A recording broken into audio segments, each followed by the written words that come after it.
Hey there guys, I'm going to continue on in my series of videos for newer wet shavers, and this is going to be an introduction to synthetic brushes. And first we need to talk about why people choose to use synthetic brushes. And one of the reasons is ethical reasons. Some people don't want to use our brushes with animal hair, and for those people synthetic brushes are a great option.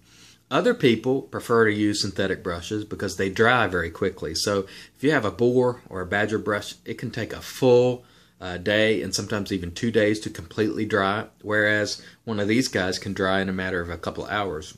And also some people feel that these brushes are more durable. As you can see here, the fiber are all straight. There's no wild hairs that you get with boars or badgers.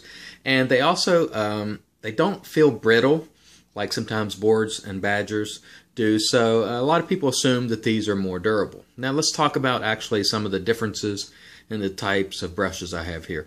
The first one I'll talk about is black fiber. Now this is a Muley black fiber brush, and it's pretty soft. It's a little different from the silver tip fiber, which I'm holding in my left hand, which I'll talk about here in a bit.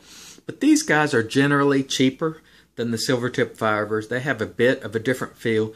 But these guys, I tell you, make excellent travel brushes. I actually got this off a buy, sell, and trade forum with a travel case for about 25 bucks, and it works really, really nicely. Now, many people prefer the silver tip fiber over the black fiber, but I think they're fairly close in performance. Both of them are very, very good. These tend to be cheaper, so if you're looking for a bit of a budget synthetic, these probably are a good option for you. Now, let's talk about the silver tip fiber brush version 2, which I have here. This is a Muley silver tip fiber. I believe this is a 25mm knot. This ran about 100 bucks, which is fairly expensive for one of these brushes, but the knot is bigger. These guys are very, very soft. It's different from using a badger or a boar. They're a little bit springy, so you have to push through that springiness. Once you do, however, and you get accustomed to it, they work beautifully, and they dry fast, like I said before, and appear to be more durable. So again, silver tip fiber version 2 is the type. Then we have the Plasson fiber, which is completely different from the previous two I talked about. Many people feel this brush is the best synthetic brush on the market right now. This one is about $55, and it is by far the softest brush of the group. It's very, very soft. Some people even call it floppy. I don't call it floppy. I don't have any problem making lather with this. I don't have any problem whether it be bowl or face. It's just a wonderful brush and probably the most popular brush out there right now. Excellent brush at $55. Another option for you is Edwin Jagger. They make silver tip fiber as well. This is a huge knot on this brush. A lot of people overlook Edwin Jaggers, but they should not, because they also make very good synthetic brushes.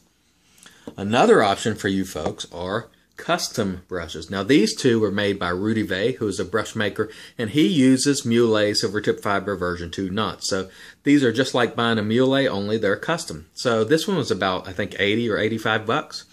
And a Muley like this ran 100. So you can get your own custom brush. And this is a 23 millimeter, easy for you to say, huh? Millimeter knot for, you know, $85, $80. It's a great deal. This guy here is called the Dark Knight for obvious reasons. It's got the silver tip fiber, and this one is called Moon Java. So there are quite a few options for you in the synthetic market. If you have any questions, of course, hit me up below. I apologize for twisting my tongue there. I'm prone to do that. You know, I'm a one-shot video guy exclusively, so whenever I screw up, it's in the video. That's part of the humor. I hope you'll consider these synthetic brushes. I love them. They're one of my favorite, and I think you probably will too once you get accustomed to them. As always, I say have a great day and have a great shave.